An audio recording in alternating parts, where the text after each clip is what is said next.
Hey everyone, you're watching Wisdom Shots. During my teenage years, I used to visit Sabrimala temple every year. We were expected to observe a 41 days fast before visiting this temple. Now, there are a lot of rituals and rules associated with this fast. You have to take baths twice in cold water every day, no shaving, no personal grooming. Some people will walk only barefoot during those periods. You should speak only truth, no sin, no bad thoughts, only vegetarian food. And most importantly, brahmacharya, celibacy. You should avoid all kinds of pleasure and luxuries. So like any other kid, I also asked this question to my elders. Why do we need to do this? So the answer I got was not very convincing. I was told you will get a lot of blessings, which was fine at that time. But I used to love the whole process and used to look forward to this period every year. Recently, I came across this concept called Dopamine Detox or dopamine fasting. This is the latest wellness trend in Silicon Valley. So I can't help but compare this process with the Sabrimala rituals. So what is dopamine detox? So let me start with dopamine. Dopamine is a neurotransmitter. It's a brain chemical messenger. Dopamine is what makes us desire things. It motivates us to take action. So our brain prioritizes things based on how much dopamine we get from different activities. It affects like different parts of our brain, mainly learning, motivation, rewards, wanting, and pleasure. And it creates feelings of pleasure and reward, which motivates you to repeat a specific behavior. It's called the happiness hormone or feel-good hormone. So you wonder if it's a happiness hormone, why dopamine detox? There's a catch. Our life is actually a pursuit of happiness, right? Pleasure, good feelings, comfort. We're constantly looking for stimulus to feel good.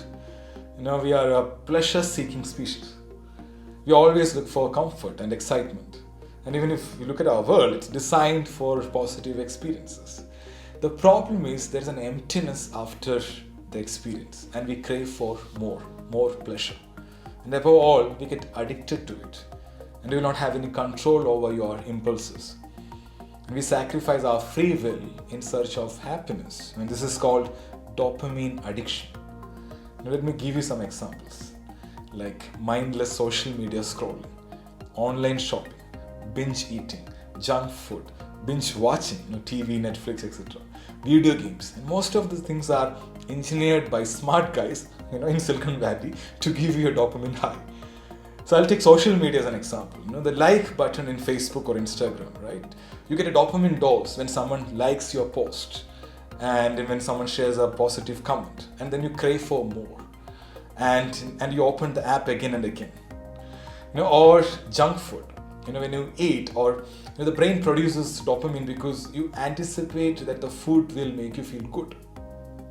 So more than the actual pleasure, the anticipation of a reward motivates you to take action. It teaches the brain to repeat a behavior. And we are living in a dopamine high world. Everything is a click away. Food, entertainment, any form of pleasure, and it's all there. There is nothing wrong in experiencing all these pleasurable things. The problem is when you overdo this and when it impacts your life. As Rumi says, anything which is more than our requirement is a poison. Right? The biggest problem is after some time, things which you used to get excited about no longer excite you. And you long for more, like drug addiction. You've heard of insulin resistant, right? And antibiotics resistant. So basically you need high dose to get any effect. Like alcohol. And if you're a hardcore alcoholic, you need to consume some strong stuff to get a kick. So dopamine works in the same way. Your brain get used to having high levels of dopamine, and those levels become your new normal.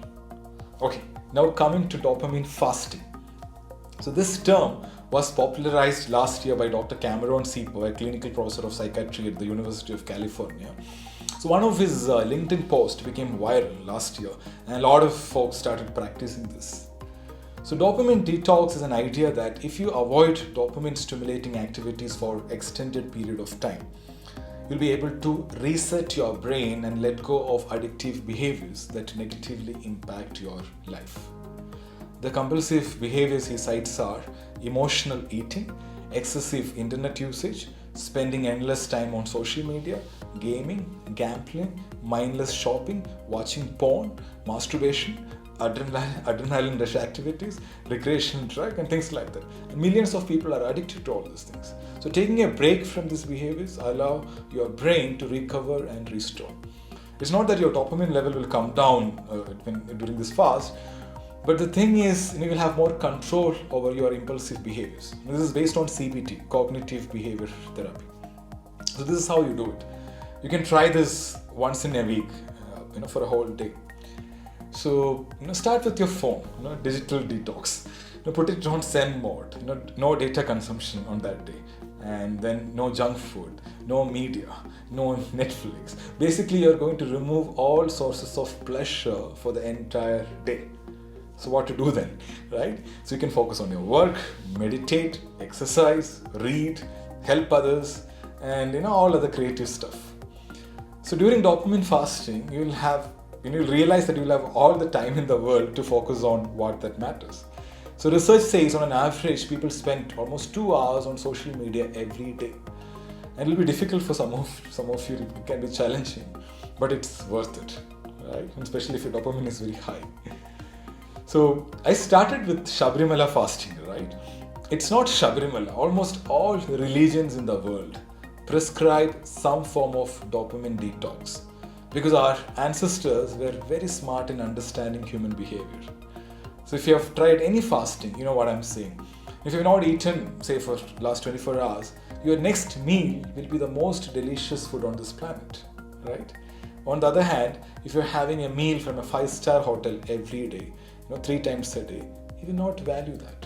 And you need something extraordinary, some exotic food to get that excitement, right? The same principle applies here.